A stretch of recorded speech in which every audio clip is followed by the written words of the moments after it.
for longer than anyone else. And on top of that, competition is a huge illusion. It's a huge illusion. Because like I talked about before, millions of people will watch free courses. Millions of people have watched my free 4-hour course. But how many people finished it? Maybe a few tens of thousands or hundreds of thousands. On top of that, how many people actually took action? Probably only a couple thousand. How many people stuck with it for years? Probably only hundreds. So if you stick with it for long enough, you will just absolutely, like, competition will be irrelevant, completely irrelevant. And everyone else is too afraid to start because they're afraid of competition in the first place. But again, the question still stands, what about the competition? What about them?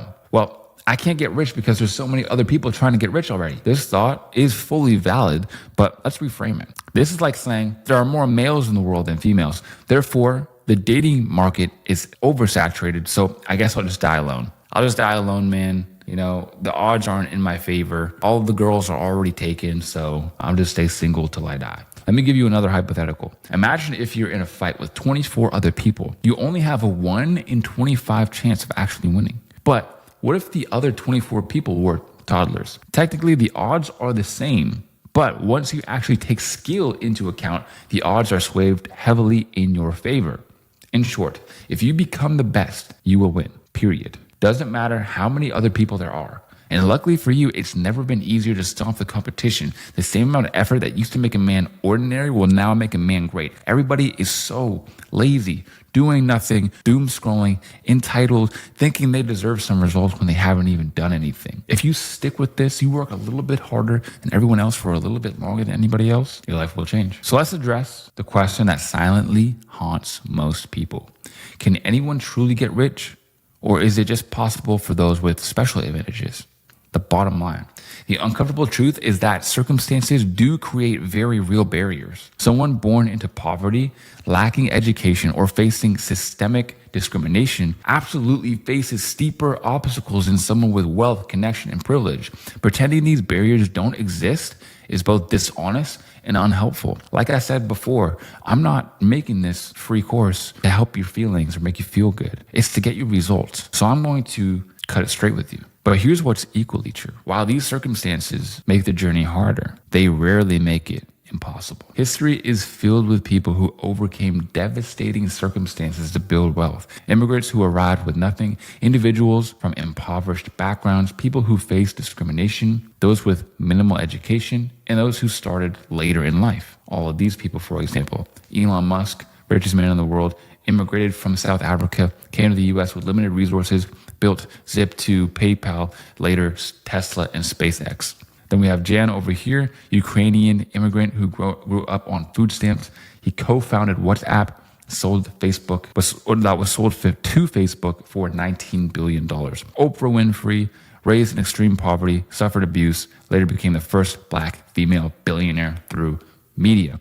Richard Branson, Damon John, Colonel Sanders actually started at 65. These other guys all had to go through hard times in order to actually make it work. So at the end of the day, what's your excuse? Like, what possibly could it be? Sorry, we got like Lambos driving outside.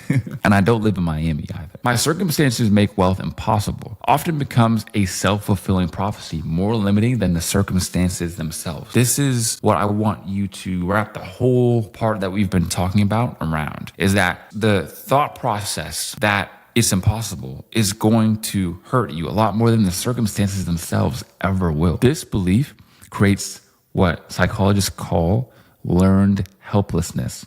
A mindset where you stop trying because you've concluded that nothing you do will matter in the first place. Yo, what's up, everybody? It's your boy Tyson Foodie. I hope you guys are locked and loaded and ready for yet another installment of the free 16-hour mega course. And now, if you're wondering why I have your literal Call of Duty loadout here in real life, just for fun, bro. Just for fun. So now I want to get on and talk to you guys about the scarcity mindset virus that will keep you stuck, believing there's no room at the top for you. Now, this perspective sees opportunity as limited. If someone else succeeds, it somehow diminishes your chances of also winning. But wealth creation is not a fixed sum game. There is not only 1,000 spots at the top that need to be filled, and once they're filled, there's no other spots for anybody else. If you work hard enough, you can make room. The economy continuously expands, new markets emerge, and new problems always need solving. What's particularly destructive about this thinking is how it stops action before you even start. When you believe success is impossible for someone like me, you never actually take the first step. You never build the skills, make the attempts, or accumulate the experiences that could eventually lead to financial breakthrough.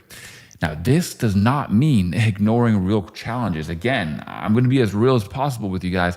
It means acknowledging them while refusing to let them define what's possible. It means replacing "I can't because" with "how could I despite." The truth is, the path to wealth rarely looks like a straight line. For those facing greater obstacles, it often involves more detours, more persistence, and more creativity.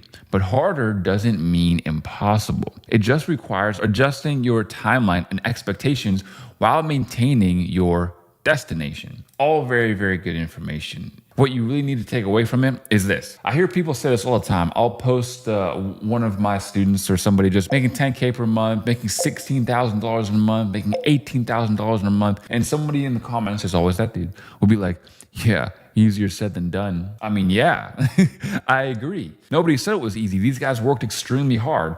But if you're willing to work hard, you will get the result.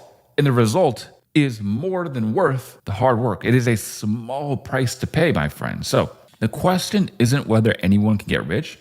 It's whether you're willing to reject the limiting belief that your circumstances have written your financial future in permanent ink. We need to make a clear delineation between contributing factors versus determining factors. Contributing factors influence your journey, but don't dictate your destination. Determining factors actually decide your outcome. Most people make catastrophic mistake of confusing the two. Your background, education, connections, early advantages or disadvantages, economic conditions, and even your natural talents are all contributing factors. They make the path easier or harder. They influence your starting point and the obstacles you'll face.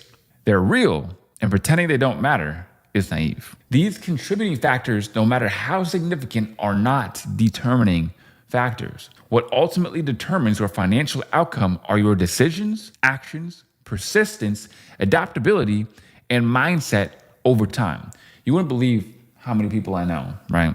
In the most humble way possible, I've inspired them, and they're like, yeah, man, seeing you win, seeing you make the money, seeing you make these moves, it really makes me believe that I can do it. So I'm going to go do it. Then they go try for a little bit. They try for a couple months, and they say something like, nah, I couldn't do it because I couldn't make it work. It wasn't working. I'm not going to focus on that. Don't think it's really for me. And they just don't want it enough. That's okay. But they never just say, well, I just don't want it enough. They always say it didn't work, but they only tried for like 3 months. Think about it like weather versus destination. The weather, contributing factors, can make your journey pleasant or miserable, fast or slow, comfortable or challenging. But it doesn't determine whether you eventually reach your destination. Your consistent navigation and persistence do. This distinction is why two people from identical backgrounds can achieve dramatically different outcomes. One perceives their circumstances as determining factors and accepts limitations. The other recognizes them merely as contributing factors and focuses on what they can control. One man can say, I was an alcoholic, and that's why I became one and failed in life.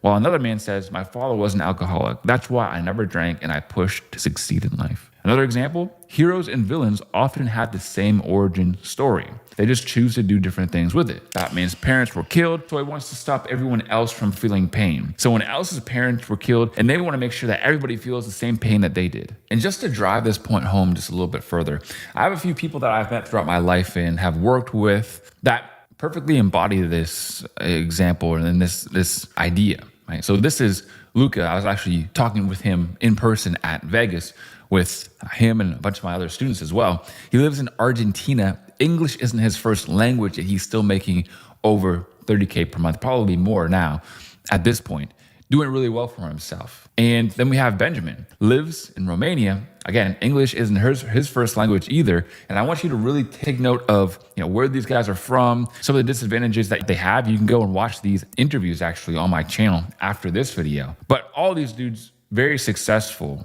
but they have lots of circumstances that were against them. We have Jasper here, is only 18, just graduated high school, still making more money than a doctor, still making six figures with copywriting, with marketing. And then we also have a whole bunch of other people, again, on this very channel, also had their own disadvantages. My own example, I was somebody who was in the Army. That's where I started. I was 16. I didn't know what I wanted to do with my life. So I just defaulted to being like, okay, well, I guess I'll get in the Army and do that. Now, this is not me actually in Army uniform. This is me doing a tasking where I don't need to be in actual uniform. Over here is when I decided I would be a security guard as well to bring in some extra money. I mean, seems easy, right? All you got to do is stand around. And literally our training was like, if anything happens, you write it down. If anything happens, you write it down. Don't get involved. So I was like, you know what? That ain't bad. Easy enough. Do that for nights. And then also to make a little bit more money, have a little bit more potential, I would get paid by the hour as a carpenter. And that's what I did there as well. Right here, I'm actually building a deck. Super, super, super hot day. So we worked in all conditions, whether it was raining,